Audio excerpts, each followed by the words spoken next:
আমি যুক্ত হয়েছি 12 বছর বয়সে। যাত্রা করব বলেই যে যুক্ত হয়েছিলাম তা নয়। আমাদের তখন যাদবপুরে আমরা থাকতাম, পালের বাজারে খুব যাত্রা হতো। আর বাড়িতে এসে আমি সেইগুলোর নকল করে করে বাবাকে দেখাতাম। আর বাবা বলতেন, তোর কপালে যাত্রা করাই আছে। পাকে চক্রে বাবার কথাটাই সত্যি হলো। আমি সত্যি সত্যি যাত্রার অভিনেত্রী হয়ে গেলাম, যাত্রা শিল্পী হয়ে গেলাম। তবে আমি যে প্রথম 12 বছর বয়সে যেখানে গিয়েছিলাম সেটা পেশাদার যাত্রা নয়, শখেরও বলা যায়, হাফ পেশাদারও বলা যায়। হালতুতে শ্রীকৃষ্ণ অপেরা বলে একটি দল ছিল, সেখানে আমি গিয়েছিলাম। সেখানে বেশিরভাগই ভক্তিমূলক পালা হতো, যেমন জয়দেব, কৃষ্ণ সুদামা, ধ্রুব, এইসব হতো। আমি ওই পালাতে প্রথমে ধ্রুব বইতে বিমাতার চরিত্র অভিনয় করি, আর জয়দেবে আমি জয়দেব করি, কৃষ্ণ সুদামায় আমি কৃষ্ণ করেছিলাম। আমি প্রথম জীবনে যাত্রা করে 2 টাকা পেয়েছিলাম। সেই 2 টাকা এনে মার কাছে দিয়েছিলাম। আমাদের 2 দিন ভরে খুব ভালো খাওয়া দাওয়া হয়েছিল। অচল পয়সা? আরে এটা তো অচল পয়সা।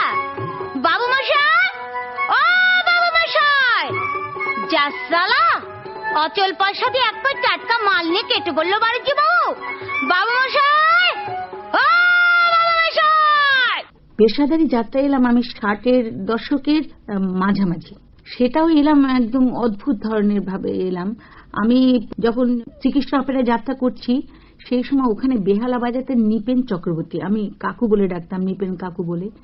কাকু কি করে যেন আমার ভেতরে কি দেখলেন আমি জানি না, কাকু বললেন যে, বিনা তুই এই গণ্ডির মধ্যে পড়ে থাকবি? তুই নিজে জানিস না তুই কত ভালো অভিনয় করিস। আমাকে কি বলছেন কাকু? বলে, চল তোকে একটা অফিস ক্লাবে নিয়ে যাই। তখন আমাকে অফিস ক্লাবে নিয়ে গিয়ে আমি কতগুলো নাটক করলাম।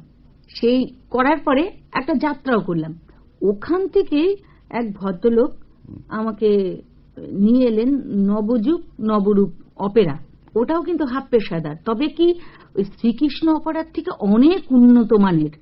ওখান থেকে আমি এলাম চিতপুরে 60-এর দশকে রয়্যাল বীণাপাণি অপেরায়। সে বিগ কাস্টিং একদম। ওদের ছিলেন মিহির ভট্টাচার্য সিনেমা আর্টিস্ট, রূপক মজুমদার, রবীন ব্যানার্জি, বিজন মুখার্জি, বেলা সরকার। ওখানে আমি তিনকড়ি ভট্টাচার্য দারুণ গান করতেন, ওইখানে আমি প্রথম এসে পড়ি। প্রথম পালা হচ্ছে, ওখানে ছিল বোবা কান্না, এক টুকরো রুটি, লাল রাজপথ, ঝড়ের দোলা। তখন যাত্রা জগতে 5-6টা করে পালা থাকতো। ডাকবো মেয়েটাকে, ওরে ও বিনি, এদিকে আয়, এদিকে আয়। গুরুর চোখ যে ছানা পড়া হয়ে গেল। তুমি? আপনি নাট্যাচার্য? প্রণাম কর না রে। কি নাম তোমার? আমার নাম বিনোদিনী দাসী। থিয়েটার আসতে চাও কেন? থিয়েটার আমার বড় ভালো লাগে। তাছাড়া আমার মনে হয় আমার মতো মেয়েদের একটাই নিরাপদ আশ্রয়। আর কখনো থিয়েটার করেছো তুমি? করেছি, সে তেমন কিছু নয়। বেঙ্গল থিয়েটারে মাঝে মাঝে 2-1 নম্বর পাঠ করি আর গান গাই। ভয়টা করে না তো? ভয় করবে কেন? আমি কারো দিকে তাকাই না। কে আছে তোমার বিনোদ? এক মা ছাড়া 3 কুলে কেউ নেই গুরু। মা রিটায়ার করেছে, তাই মেয়ে কি টায়ার লাল। অমৃত, তুমি চুপ করো, আমি ওর সঙ্গে কথা বলছি। Please stop. একটু অ্যাক্টিং শোনাতে পারো? কি শোনাবো বলুন? হ্যাঁ, হু, না, তাই হবে, এইসবই আমার পাঠ। আপনি আমাকে শিখিয়ে পড়ে মানুষ করে নিন। আপনি শেখালে আমি নিশ্চয়ই শিখতে পারবো। আমার বড় স্বাদ, আমি বড় অভিনেত্রী। আমার মন বলছে আপনার হাতে বলে নিশ্চয়ই আমার স্বপ্ন সফল হবে। আমি তো 3টে ফিচার ফিল্ম করেছি। খুব বেশি যে যাত্রার সঙ্গে পার্থক্য আছে তা না। এখানে শুধু ক্যামেরার সামনে বলতে হচ্ছে, সেজন্য হয়তো বেশি লাউড করে না বললে, একটু অল্প করে গলাটা একটু ছোট করে বললেও হয়। আর আমি যখন যাত্রা করব তখন আমার 7,000-8,000 লোক বসে আছে। মাইক থাকলেও নিজেকে ভলিউমটা একটু চড়া করে বলতে হয়। আমি গেয়েছি, গান লেখা হয়েছে, সুর করা হয়েছে, তারপরে আমি গান গেয়েছি। যেমন আমি গানটা শোনাচ্ছি, আমি একটা হিন্দি গান গেয়েছি, 2 কলি শোনাচ্ছি, আমি মনে নেই পুরোটা।